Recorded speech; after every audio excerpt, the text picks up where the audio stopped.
Assalamualaikum warahmatullahi wabarakatuh. Bagaimana kabarnya anak-anak? Semoga sehat selalu ya. Hari ini mapel mikrobiologi ke pewarnaan bakteri bagian 2. Kemarin kita sudah membahas tentang macam-macam pewarnaan bakteri, kemudian apa saja sih tujuannya apa bakteri itu diwarnai, kemudian membahas juga tentang pewarnaan gram. Nah, untuk hari ini kita membahas tentang pewarnaan tahan asam, bakteri tahan asam. Baik, sebelum kita mulai, marilah kita berdoa terlebih dahulu. Semoga ilmu yang kita dapatkan bisa bermanfaat. Berdoa, mulai.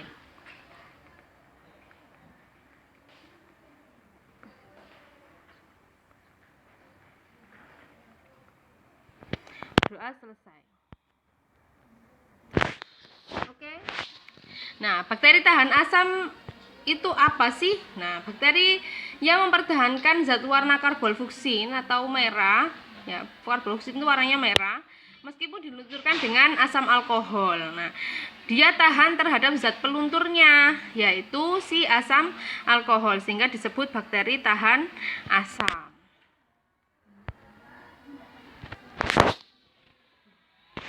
Nah, bakteri tahan asam ini untuk dilakukan identifikasi penyakit, untuk pewarnaan ini digunakan untuk mengetahui adanya bakteri tahan asam, yaitu bakteri Mycobacterium tuberculosis sebagai penyebab penyakit TBC dan Mycobacterium leprae sebagai penyakit lepra. Penyakit lepra itu kusta. Ya. Kalau TBC sudah tahu kan ya, jadi yang batuk lama itu lebih dari 2 minggu, kemudian disertai sesak nafas, juga ada tuberkulin di paru-parunya.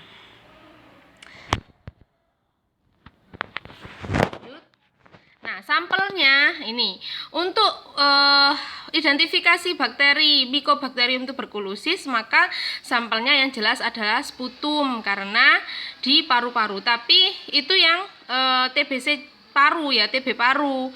Pada umumnya TB memang kan menyerang paru, tapi ada juga di organ-organ yang lain. Ya, sputum yang didapat yaitu yang dari bronkus. Itu sudah kalian pelajari di kelas 1.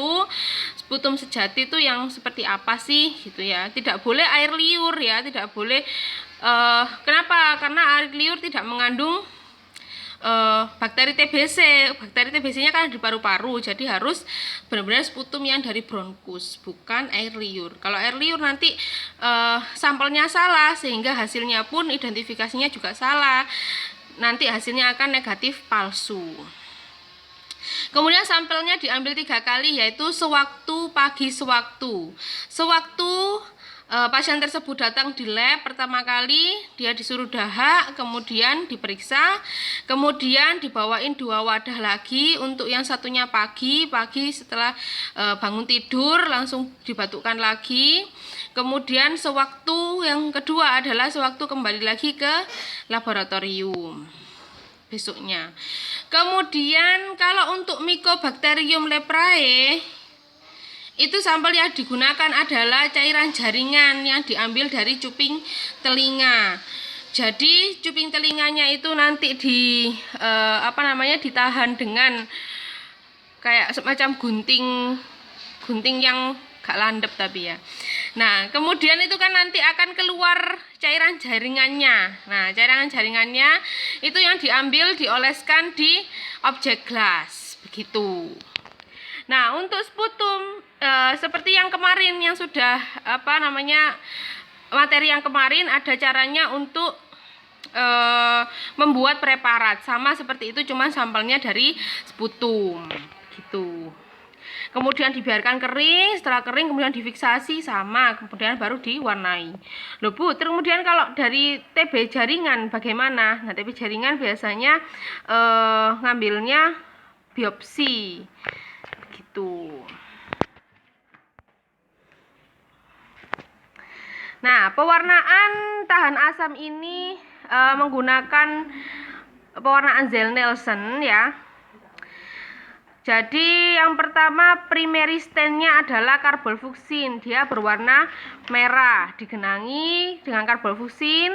Kemudian dilakukan pemanasan. Jadi di lidah nyala apikan, di bawahnya gini ya, di apa namanya, dilewatkan lampu spiritus. Nah, kenapa? Karena bakteri tahan asam memiliki lapisan lilin pada dinding selnya, sehingga harus dilakukan pemanasan agar dapat menyerap zat warna. Fungsinya pemanasan itu untuk melunturkan lilin tersebut.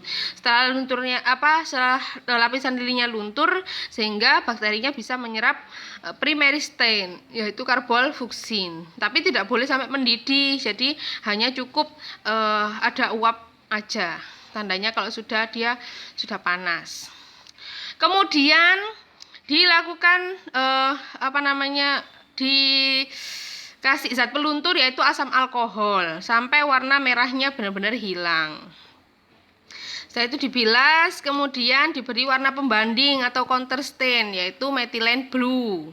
Nah, fungsinya apa untuk mengetahui? Kan kalau ini kan namanya pewarnaan diferensial ya, lebih dari satu zat warna. Nanti ada pembandingnya, yang tahan asam akan berwarna merah, yang tidak tahan asam akan berwarna biru. Seperti itu. Setelah itu dilakukan pengamatan di bawah mikroskop. Nah, seperti ini nanti hasilnya. Karena dia sputum ya, biasanya ada sel-selnya. Kemudian kalau bakteri tahan asam akan terlihat warna merah berbentuk batang. Oke. Nah, pengamatannya ini menggunakan mikroskop. Dia akan dikatakan negatif jika tidak ditemukan BTA dalam 100 lapang pandang. Berarti dilihat di 100 lapang pandang. Betul sekali. Jadi harus diamati di 100 lapang pandang. Kemudian dikatakan kalau ditemukan 1-9 BTA per 100 lapang pandang disebut scanty. Nah, scanty ini positif negatif ya. Jadi nanti hasilnya ditulis jumlah bakterinya yang ditemukan berapa. Positif 1 jika ditemukan 10-99 BTA per 100 lapang pandang. Positif 2 jika ditemukan 1-10 BTA per lapang pandang. Jadi dalam satu lapang pandang ditemukan antara 1-10 BTA. Kemudian positif 3 ditemukan lebih dari 10 BTA per lapang pandang. Nah, kemudian gini, sekarang untuk identifikasi atau diagnosa penyakit BTA itu ada cara TCM ya, cara yang lebih menggunakan imun di di sputumnya, menggunakan alat, tidak menggunakan BTA lagi, pewarnaan BTA. Tapi cara ini masih tetap harus dipelajari, tetap harus bisa, karena walaupun caranya cara jadul tapi tetap dilakukan untuk screening kemudian juga untuk untuk tes memastikan hasilnya. Jadi tetap ini disediakan di laboratorium untuk memastikan hasilnya benar atau salah, karena kalau pakai alat itu tetap ada errornya ya, ada. Tapi kalau misalnya ini bisa kalian lihat sendiri ada bakteri BTA-nya atau tidak, seperti itu. Baik, sampai di sini ada pertanyaan.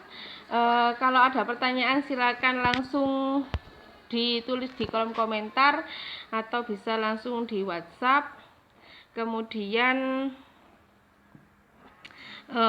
untuk prakteknya nanti pada waktu tatap muka. Semoga ilmunya bermanfaat. Saya akhiri. Assalamualaikum warahmatullahi wabarakatuh.